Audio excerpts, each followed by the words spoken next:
Welcome to ESPN. My name is Blake, and today we'll be talking about the fall, the sports that come in the fall, the time of the year it is in the fall, and everything good about it. We could start off with the weather, and this is probably one of the best times of the year. It's not hot, it's not cold, the sun's not out too much. Great time to get outside and play sports. Talking about sports, we got a few of them. We could start off with cross country. It's a big high school sport, well known across the nation. Another one would be volleyball. Volleyball is a big pastime. It's mainly known for being a female sport, although they do have a lot of competitions when it comes to playing in beach volleyball, which that's both male and female. But the main sport of the fall would be football. Football is just one of the best pastimes there is. It's something everybody looks forward to throughout the rest of the year when football season is over. The main thing about football is that you get something good to look forward to every Friday night, Saturday night, and Sunday, and even Mondays and Thursdays when it comes to the NFL.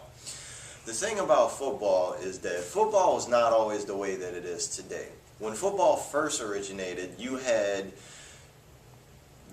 people wearing leather hats, cut-off shirts. Nobody really had protective pads. It was more of just thick clothing, just things that people could come up with just to be safe to the best of their ability.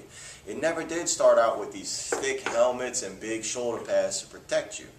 But when football started getting the way that it is today, all started when Vince Lombardi took the Packers to win Super Bowl #1. And from there, everything like it is today started going into place. But if you really want to take your time and get to know more about football, you should really tune in this season and see who's going to come out on top in Super Bowl 49. My money's on the Saints. And now we're going to kick things out to Cameron Indoor Stadium at Duke University to Derek, who's going to take us over the winter sports. Over to you, Derek. Hello everyone, I'm reporting live from Cameron Indoor Stadium in preparation for the rivalry game between Duke University and North Carolina. Today I'm going to talk about the popular winter sports, which include hockey, high school wrestling, and most importantly, basketball. Basketball was invented in 1891 in Springfield, Massachusetts by Dr. James Naismith, and a year later the first official game was played in 1892.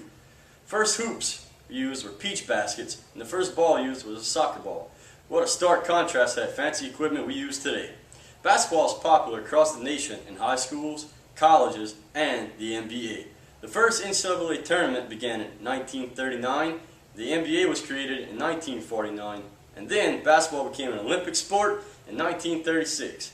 Basketball is what it is today because of players like Kareem Abdul-Jabbar, Michael Jordan, Larry Bird, Magic Johnson, and LeBron James and Kobe Bryant. Now that's all for basketball and winter sports. I'm going to kick it back to Blake in the studio for more sports coverage. Thank you, Derek. And now we're going to kick things out to Mike, who's at Busch Stadium in St. Louis, where he's going to take us over the spring sports. Over to you, Mike. Here at Busch Stadium in beautiful St. Louis, Missouri, and talking about some spring sports.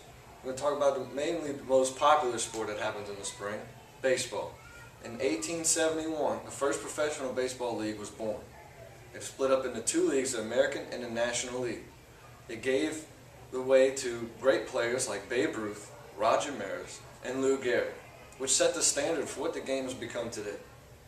It's also one of the longest sports to ever take place.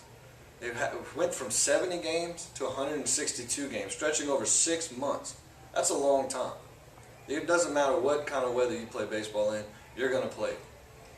It's also one of the only games where it's considered great if you fail most of the time. You're considered great if you succeed 3 out of 10 times. That's a pretty good ratio. It's a game of failure. There's only 2 major league teams that don't end in the letter S. Can you name them? That's right. Just look at your Sox. It's the Chicago White Sox and the Boston Red Sox. They don't end in S. They end in X. In 1947, number 42, Jackie Robinson broke the race barrier, giving way to the likes of Satchel Paige, Willie Mays, Ozzie Smith, which can also be classified with the likes of Babe Ruth, Roger Maris, and Lou Gehrig. Now don't forget to catch this great game in action next spring when the St. Louis Cardinals take the field. Back to you, Blake. Thank you, Mike. And for our last stop, we're going to kick things out to Karen, who is in Roland Garros, Paris, France, to take us over the summer sports. Over to you, Karen. Hi, I'm Karen and I'm here today in Paris, France at Roland Garros for the French Open. The French Open is held each summer and famous tennis players such as Rafael Nadal and Roger Federer have taken home wins. Tennis originated in the 12th century by the French. Originally, the ball was struck across the court with the palm of the hand. In the 14th century, wooden rackets were invented, and today, tennis rackets are commonly made out of graphite.